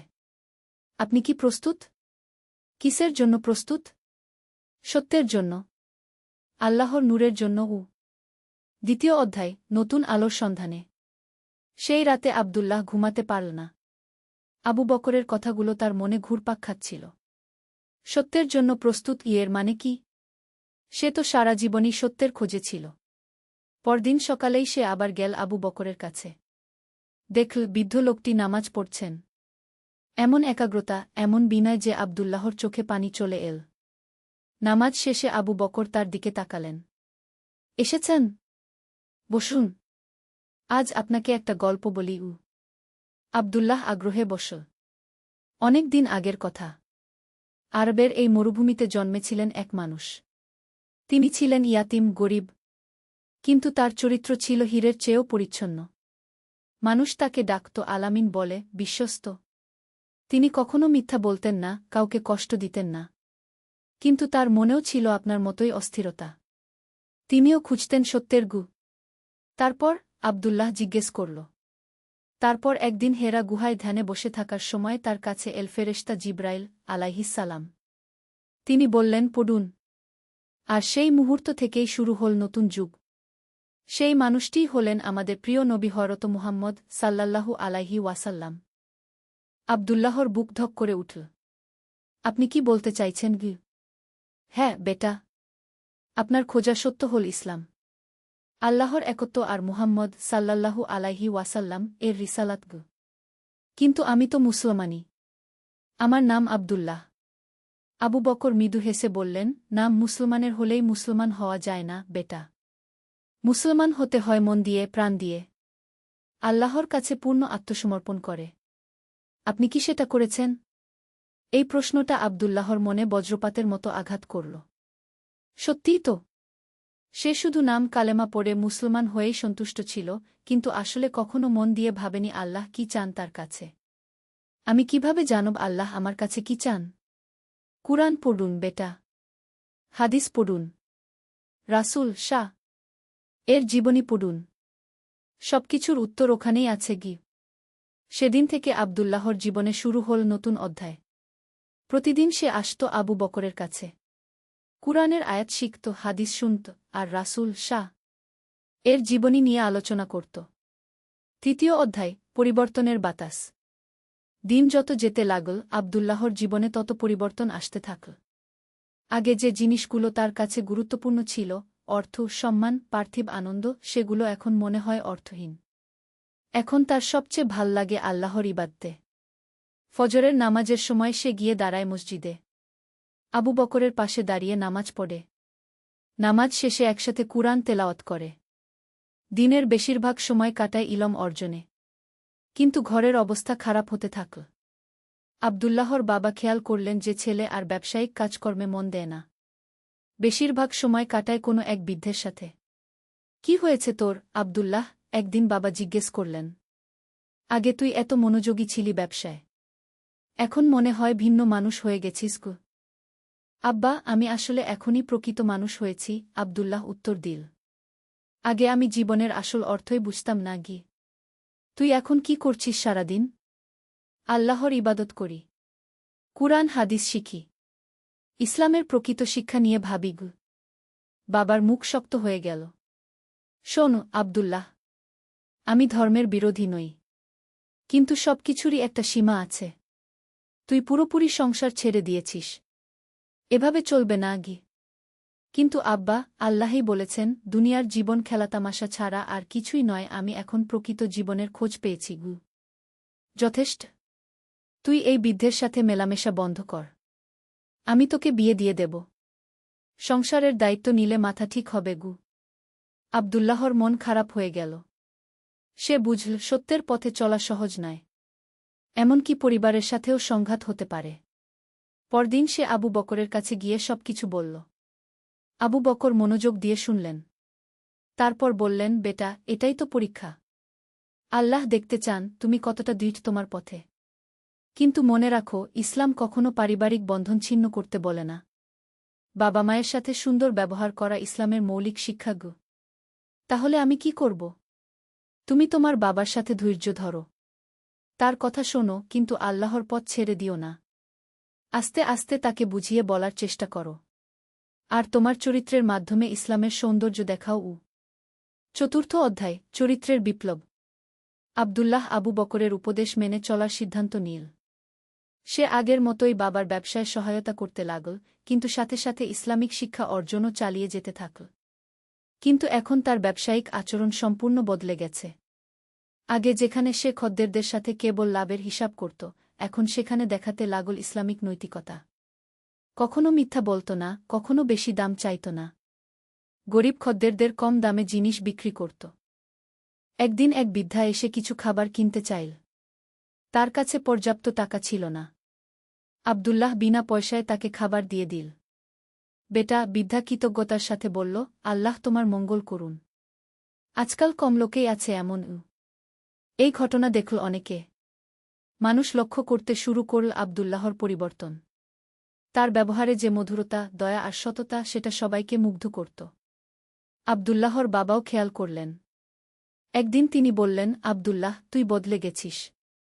এই পরিবর্তনটা ভালো। আব্বা, এটা ইসলামের শিক্ষার ফল।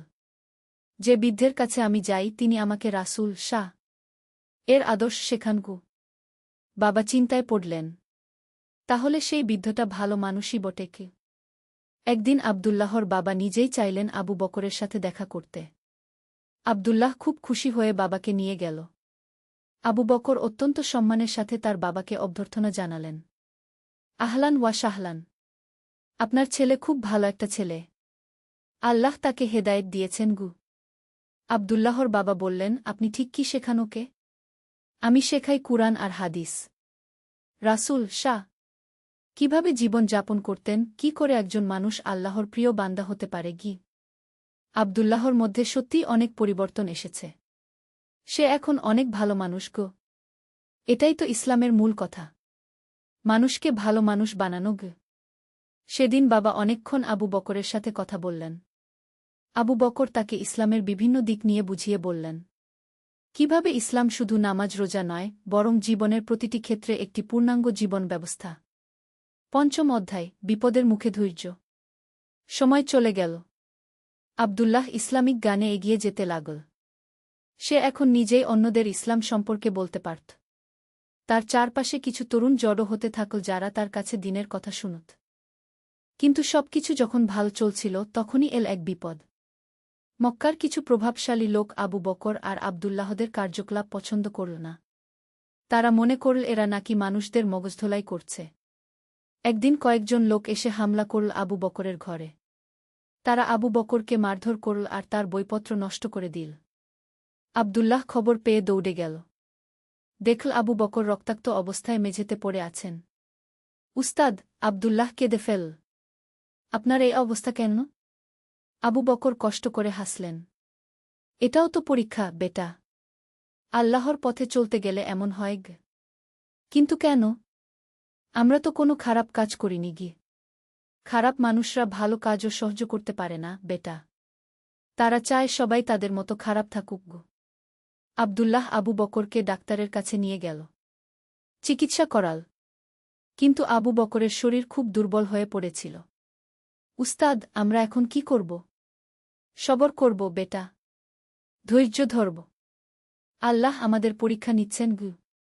কয়েকদিন পর আবু বকর আব্দুল্লাহকে ডেকে বললেন, বেটা, আমার সময় শেষ হয়ে আসছে।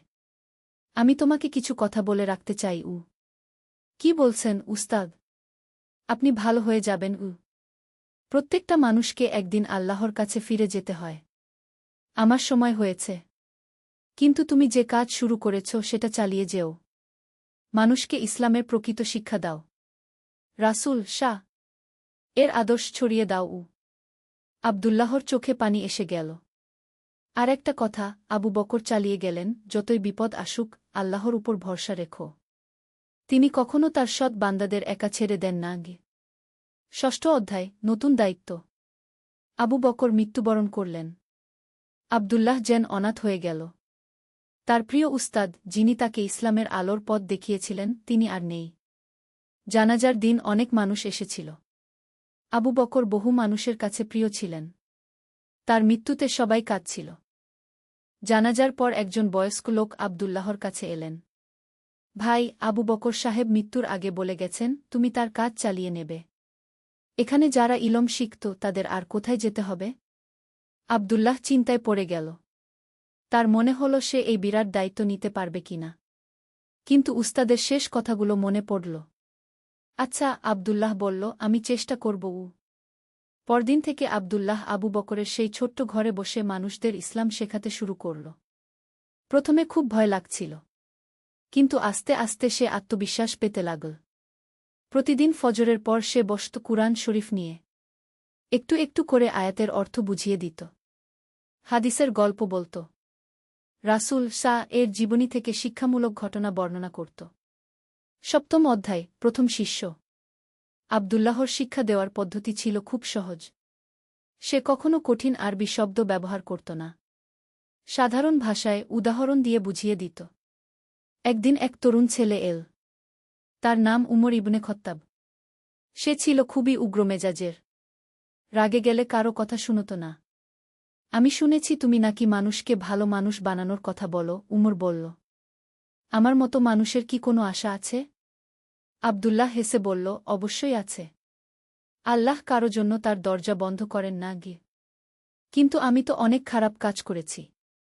মানুষকে মেরেছি, চুরি করেছি, মিথ্যা বলেছি।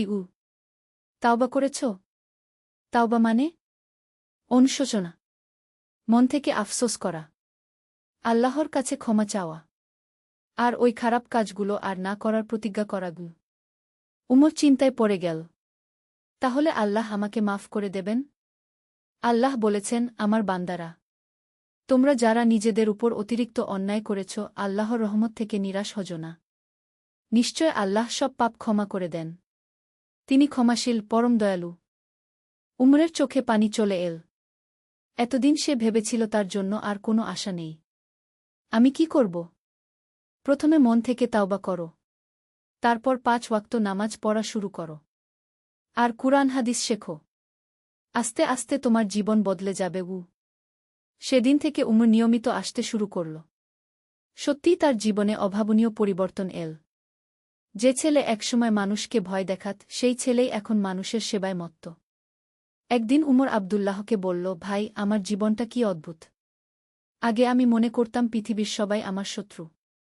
এখন মনে হয় সবাই আমার ভাই। এটাই তো ইসলামের শক্তি, আব্দুল্লাহ বলল। এটা মানুষের হৃদয় পরিবর্তন করে দেয়া। অষ্টম অধ্যায়, বিপদের পুনরাবৃত্তি। উমরের পরিবর্তন দেখে আরও অনেকে আব্দুল্লাহর কাছে আসতে শুরু করল।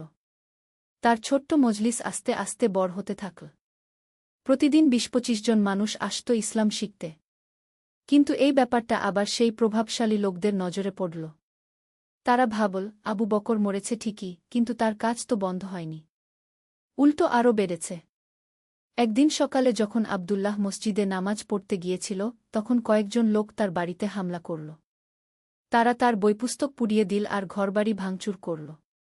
নামাজ শেষে আব্দুল্লাহ ঘরে ফিরে দেখে সবকিছু নষ্ট। তার প্রিয় কুরআন শরীফের কপিটা পর্যন্ত পুড়ে গেছে। উমর এসে দেখল এই অবস্থা। তার আবার পুরনো রাগ মাথায় উঠে গেল। ভাই, আমি এদের মজা দেখিয়ে দেব। এরা কি মনে করে নিজেদের? না, উমর, আব্দুল্লাহ তাকে শান্ত করল। আমরা প্রতিশোধ নেব না। আমাদের উস্তাদ বলেছিলেন, অন্যায়কারীদের সাথে অন্যায় করে আমরা তাদের মতো হয়ে যাব। তাহলে আমরা কি করব? সবর করব। আর আল্লাহর উপর ভরসা রাখব। কিন্তু সেদিন সন্ধ্যায় আরেকটা ঘটনা ঘটল। পুলিশ এসে আব্দুল্লাহকে গ্রেফতার করল। কি অপরাধ করেছি আমি? আব্দুল্লাহ জিজ্ঞেস করল। তুমি নাকি মানুষকে বিপথে পরিচালিত করো। ধর্মের ভুল ব্যাখ্যা দাও। আব্দুল্লাহ বুঝল তার শত্রুরা পুলিশের কাছে মিথ্যা অভিযোগ দিয়েছে। নবম অধ্যায়, কারাগারের অভিজ্ঞতা। জেলে আব্দুল্লাহকে একটা ছোট কুঠুরিতে রাখা হল। সেখানে আরও কয়েকজন বন্দী ছিল। তাদের মধ্যে ছিল চোর, ডাকাত, খুনি। প্রথমে আব্দুল্লাহ খুব ভয় পেল। কিন্তু তারপর মনে পড়ল আল্লাহর কথা। তিনি তো সর্বত্রই আছেন, জেলেও আছেন। আব্দুল্লাহ নিয়মিত নামাজ পড়তে থাকল। কুরআনের যে অংশ মুখস্থ ছিল সেগুলো তেলাওয়াত করত। তার সহবন্দীরা প্রথমে মজা করত, কিন্তু আস্তে আস্তে তারাও তার আচরণে মুগ্ধ হতে থাকল। আব্দুল্লাহ কখনো কারো সাথে খারাপ ব্যবহার করত না। নিজের খাবারও অন্যদের সাথে ভাগ করে খেত। অসুস্থ হলে সেবা করত। একদিন এক ডাকাত তাকে জিজ্ঞেস করল, ভাই, তুমি কি অপরাধ করেছ? আমি মানুষকে ভালো পথে চলতে বলেছি। সেটাই নাকি আমার অপরাধ গো? তুমি আমাদের সাথে এত ভালো ব্যবহার করো কেন? আমরা তো খুনি ডাকাত। তোমরা ভুল করেছ ঠিকই, কিন্তু তোমরাও তো মানুষ, আল্লাহর সৃষ্টি।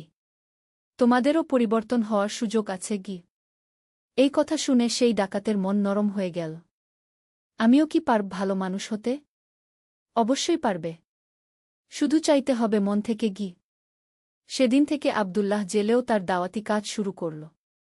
একে একে তার সব সহবন্দীরা তার প্রভাবে এসে ইসলামের দিকে ঝুঁকতে থাকল। দশম অধ্যায়, মুক্তির পর নতুন সংকল্প। 6 মাস পর আব্দুল্লাহর মুক্তি হল। জেল থেকে বের হয়ে সে দেখল উমর আর তার অন্য সাথীরা জেলগেটে দাঁড়িয়ে আছে। তারা সবাই কেঁদে ফেল। ভাই, আমরা ভেবেছিলাম আর কখনো দেখা হবে না, উমর বলল। আল্লাহর ইচ্ছা ছাড়া কিছুই হয় না, আব্দুল্লাহ উত্তর দিল। তিনি আমাকে জেলেও একা ছাড়েননি। সেখানেও কিছু মানুষ হেদায়েত পেয়েছে কি। ঘরে ফিরে আব্দুল্লাহ দেখল তার বাবা অপেক্ষা করছেন। বাবার চোখে মুখে চিন্তার ছাপ। আবা, তুই ভালো আছিস? আলহামদুলিল্লাহ আব্বাগু। আব্দুল্লাহ, আমি এই 6 মাস খুব ভেবেছি। তুই যে পথে চলছিস সেটা কঠিন পথ, কিন্তু দেখছি তোর ছাত্ররা সবাই তোর জন্য প্রাণ দিতে প্রস্তুত। নিশ্চয় তুই ভালো কিছু করছিস গু। আব্দুল্লাহর খুশিতে বুক ভরে গেল। আব্বা, আপনিও যদি আমাদের সাথে ইসলাম শেখেন গু। ঠিক আছে, আমিও তোর ক্লাসে যাব। এর চেয়ে খুশির আর কি হতে পারে? আব্দুল্লাহ মনে মনে আল্লাহর শুকরিয়া আদায় করল। একাদশ অধ্যায়, বিপদ থেকে শিক্ষা। জেল থেকে ফিরে আব্দুল্লাহ আরও দৃঢ়ভাবে তার দাওয়াতি কাজ শুরু করল। কিন্তু এবার সে আরও সতর্ক। সে বুঝেছিল যে শত্রুরা সব সময় তাক করে বসে আছে। এবার সে আর কোনো নির্দিষ্ট জায়গায় বসে পড়াশোনা করত না। কখনো মসজিদে, কখনো কারো ঘরে, কখনো বাগানে। আর সবসময় ছোট ছোট গ্রুপে ভাগ করে পড়াত। উমর একদিন বলল, ভাই, এভাবে লুকিয়ে লুকিয়ে কতদিন? উমর, আমরা আল্লাহর দ্বীনের কাজ করছি। এটা গোপন করার মতো কোনো লজ্জার বিষয় নয়। কিন্তু আমাদের সতর্ক থাকতে হবে। রাসূল শাহ এর সময়েও মুসলমানদের প্রথমে লুকিয়ে দাওয়াত করতে হয়েছিল গু। ঠিক বলেছেন গু। আব্দুল্লাহ এবার একটা নতুন পদ্ধতি চালু করল। সে তার শিক্ষার্থীদের বলল, তোমরা শুধু এখানে এসে শুনেই সন্তুষ্ট থেকো না। যে কথাগুলো শিখলে সেগুলো তোমাদের পরিবারে, বন্ধুদের মধ্যে, কর্মক্ষেত্রে ছড়িয়ে দাও। সবার সাথে ভালো ব্যবহার করো। তোমাদের চরিত্রের মাধ্যমে ইসলামের সৌন্দর্য তুলে ধরো গো। এই পদ্ধতি খুব কাজে দিল। আস্তে আস্তে পুরো শহরে ইসলামের সুগন্ধ ছড়িয়ে পড়তে থাকল। মানুষ নিজে থেকেই ইসলামের দিকে আকর্ষিত হতে থাকল। দ্বাদশ অধ্যায়, হৃদয় পরিবর্তনের ক্ষমতা। একদিন খুব মজার একটা ঘটনা ঘটল। আব্দুল্লাহ বাজারে গিয়েছিল কেনাকাটার জন্য। হঠাৎ দেখে একজন লোক চিৎকার করছে, চোর, চোর, আমার পার্স চুরি গেছে। আব্দুল্লাহ দেখল একটা ছেলে দৌড়ে পালিয়ে যাচ্ছে। সে সেই ছেলেটাকে দেখেছে আগে। এক দুঃখী পরিবারের সন্তান। আব্দুল্লাহ দৌড়ে সেই ছেলেটার পিছনে গেল। একটা নির্জন জায়গায় তাকে ধরে ফেল। পার্সটা দাও, আব্দুল্লাহ বলল। ছেলেটা ভয়ে কাঁপছিল। আহ, আমি চুরি করিনি গিয়ে। মিথ্যা বলার দরকার নেই। তুমি মুসা, তাই না? তোমার বাবা অসুস্থ, মা কাজ করে, পরিবারে খাবারের অভাব। মুসা অবাক হয়ে গেল। আপনি কিভাবে জানেন? আমি অনেক কিছুই জানি। এখন বলো, কেন চুরি করলে? মুসার চোখে পানি এল। ভাইয়া, আমাদের ঘরে 3 দিন ধরে খাবার নেই। বাবার ওষুধ কেনার টাকা নেই। মা কাঁদতে কাঁদতে অসুস্থ হয়ে পড়েছে। আমি কি করব? আব্দুল্লাহর মনটা খারাপ হয়ে গেল। তাহলে তুমি চুরি করলে? আর কোনো উপায় দেখছিলাম না গি। আব্দুল্লাহ চিন্তা করল। তারপর নিজের পকেট থেকে কিছু টাকা বের করে মুসার হাতে দিল। এই টাকা নাও। তোমার বাবার ওষুধ কিনো।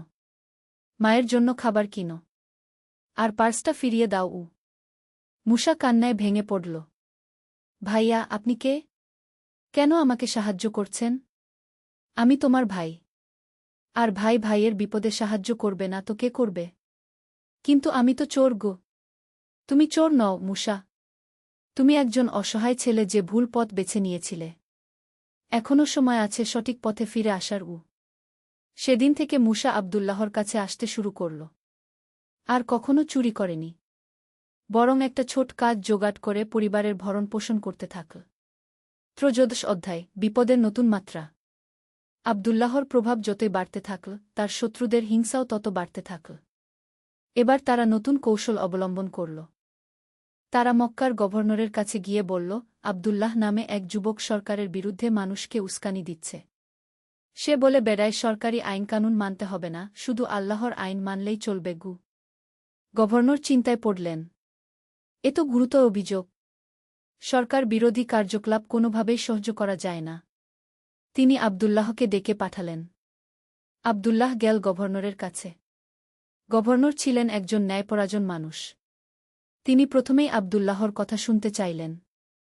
তোমার বিরুদ্ধে অভিযোগ আছে যে তুমি সরকারের বিরুদ্ধে মানুষকে উস্কানি দাও। এ ব্যাপারে তোমার বক্তব্য কি? হুজুর, আব্দুল্লাহ বলল, আমি কখনো সরকারের বিরুদ্ধে কথা বলিনি। আমি মানুষকে শেখাই সততা, ন্যায়পরায়ণতা, দয়ামায়া।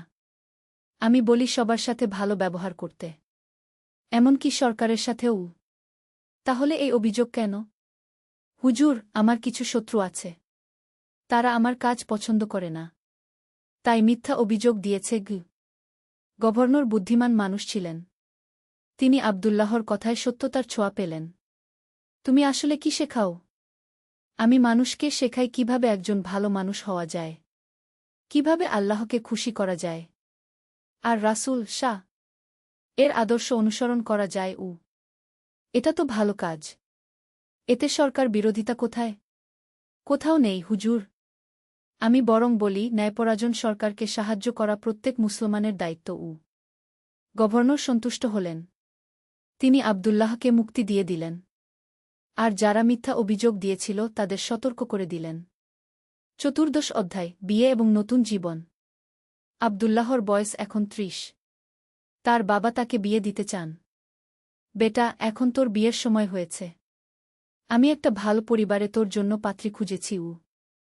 আব্দুল্লাহ জানত বিয়ে সুন্নত, রাসূল শাহ এর আদর্শ। তিনি বাবার কথায় রাজি হয়ে গেলেন। মেয়েটির নাম আয়েশা। সে ছিল খুব ভালো পরিবারের মেয়ে, ধর্মকর্মে মনোযোগী। আব্দুল্লাহর সাথে বিয়ের পর সে আরও বেশি দিনের পথে এগিয়ে গেল। আপনি যে কাজ করেন সেটা খুব সুন্দর কাজ, আয়েশা তার স্বামীকে বলল। আমিও কি কিছু করতে পারি? অবশ্যই। তুমি মহিলাদের ইসলাম শেখাতে পারো। অনেক মহিলা আছে যারা দ্বীনের কথা জানতে আগ্রহী কিন্তু পুরুষদের কাছ থেকে শিখতে সংকোচ বোধ করে। কি এভাবে আয়েশাও শুরু করল মহিলাদ রহমতের আলো। প্রথম অধ্যায়, অন্ধকারের মাঝে। মক্কার পবিত্র শহরের কাছাকাছি এক ছোট গ্রামে বাস করত ইউসুফ নামের এক যুবক। তার বয়স মাত্র 2-5 বছর, কিন্তু জীবনের কঠিন পরীক্ষায় তার হৃদয় হয়ে গিয়েছিল পাথরের মতো কঠিন। বাবা মা উভয়ই মারা গেছেন যখন সে মাত্র 1-8 বছর বয়সে। তারপর থেকে একা একা জীবন যুদ্ধ করে আসছে। ইউসুফ ছিল একজন দক্ষ কামার। তার হাতে তৈরি তরবারি আর ছুরি ছিল পুরো অঞ্চলের মধ্যে সবচেয়ে ধারালো।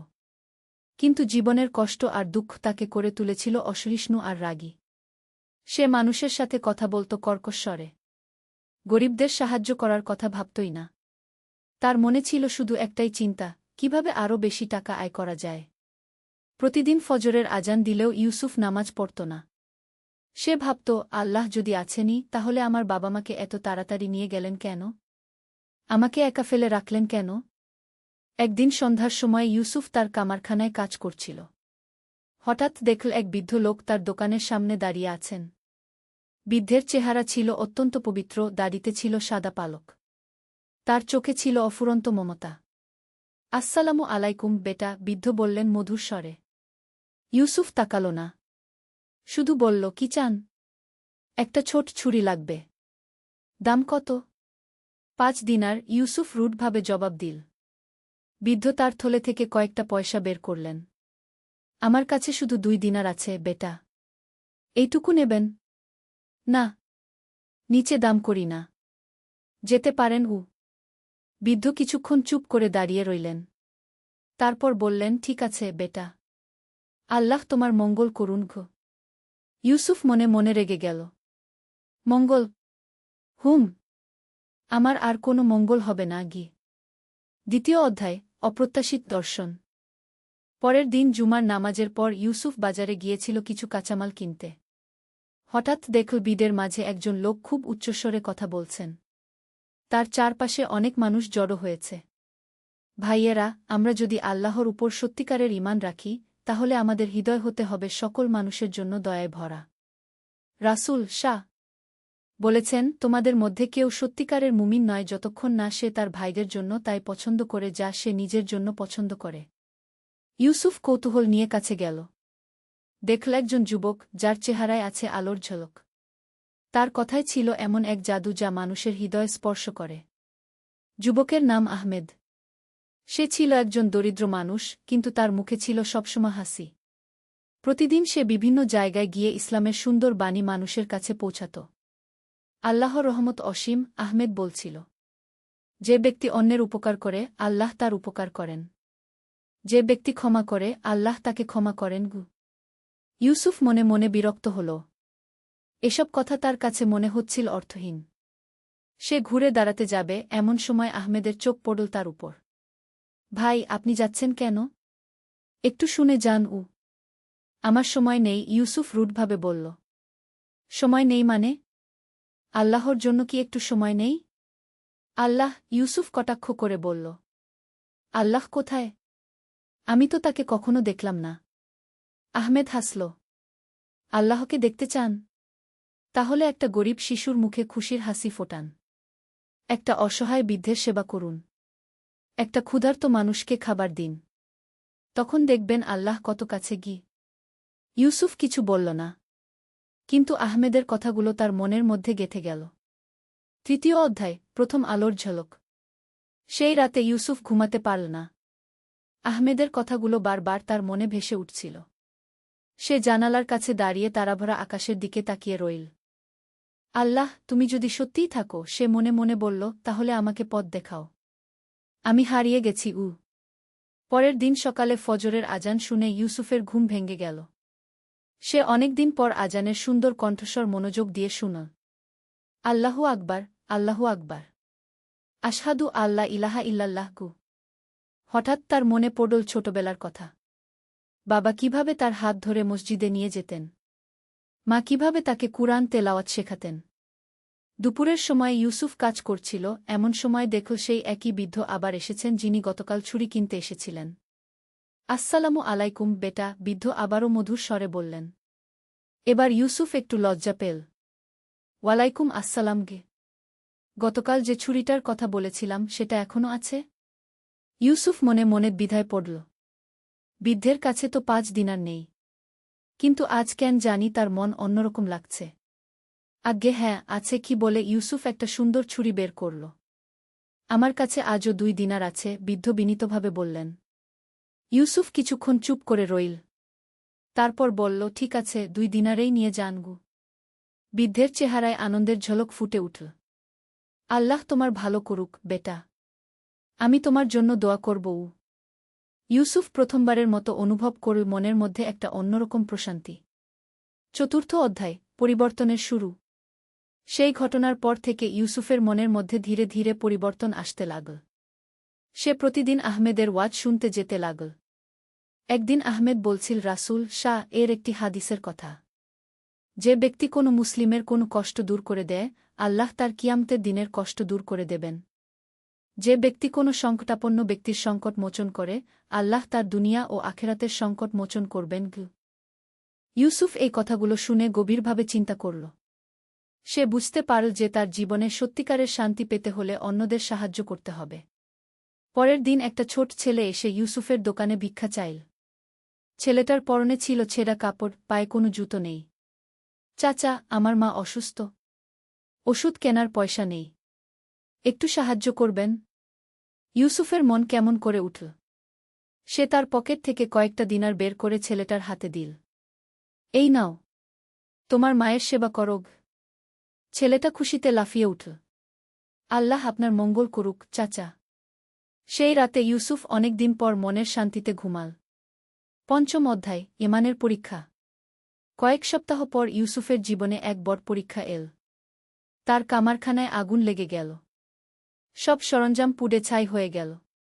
ক্ষতির পরিমাণ প্রায় 100 দিনার। প্রথমে ইউসুফ হতাশায় ভেঙে পড়ল। সে ভাবল, আবার সেই আগের মতো অবস্থা। আল্লাহ কেন আমার সাথে এমন করলেন?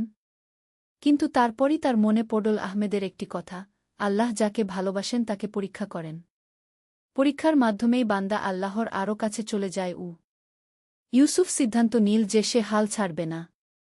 সে আল্লাহর উপর ভরসা রেখে আবার নতুন করে শুরু করবে। পরের দিন সকালে ইউসুফ মসজিদে গিয়ে ফজরের নামাজ পড়ল।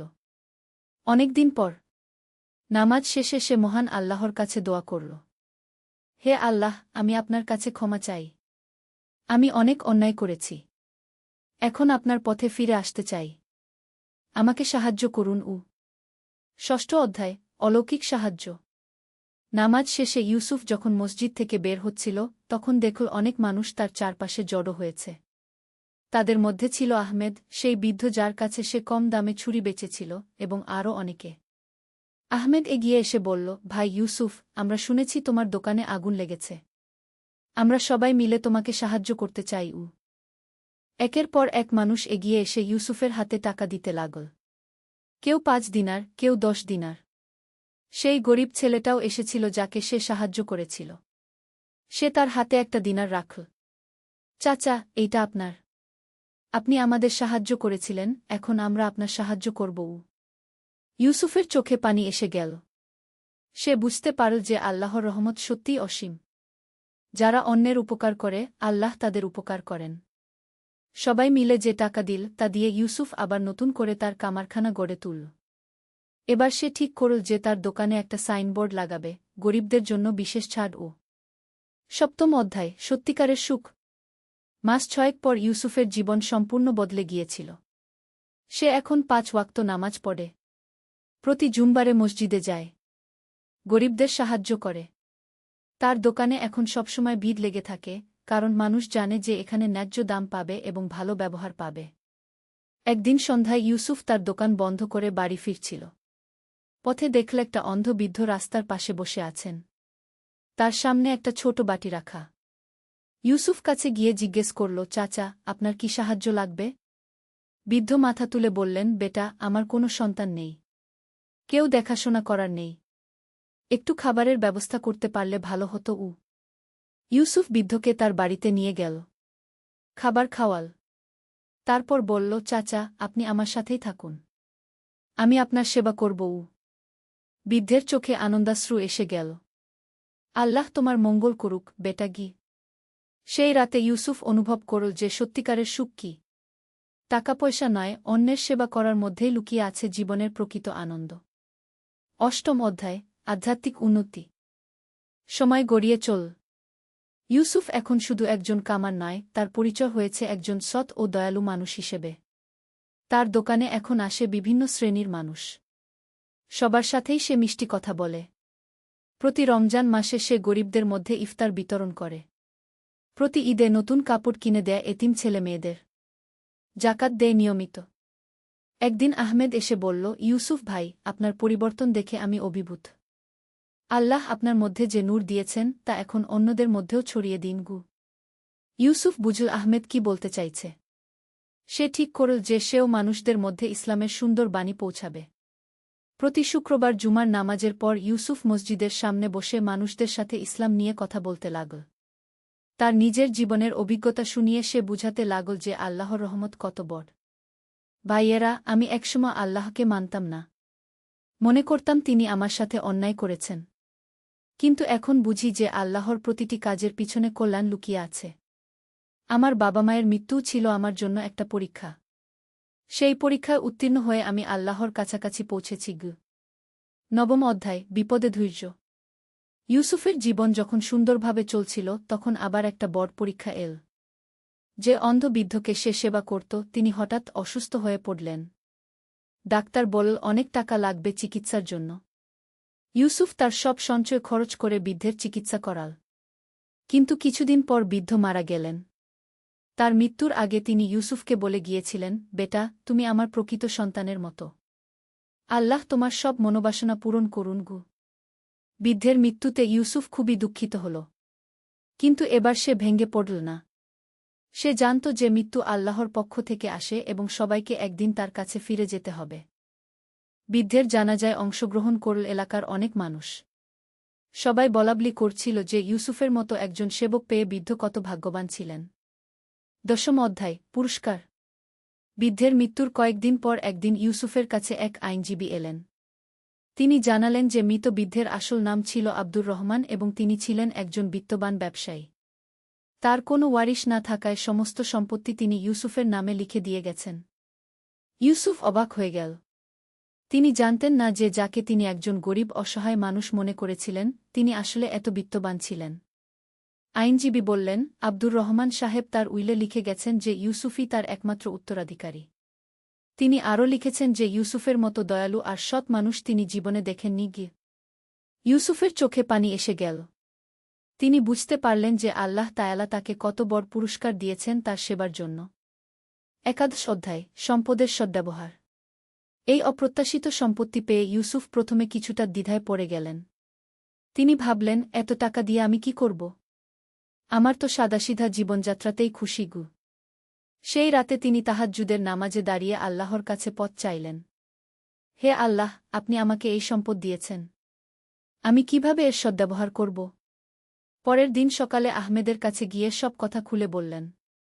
আহমেদ বলল, ভাই, আল্লাহ আপনাকে এই সম্পদ দিয়েছেন মানুষের সেবার জন্য।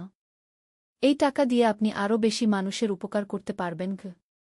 ইউসুফ ঠিক করলেন যে তিনি এই সম্পদ দিয়ে একটি দাতব্য প্রতিষ্ঠান গড়বেন, যেখানে এতিম ছেলেমেয়েদের পড়াশোনার ব্যবস্থা হবে, গরিবদের চিকিৎসার ব্যবস্থা হবে এবং অসহায় বৃদ্ধদের আশ্রয় পাবেন।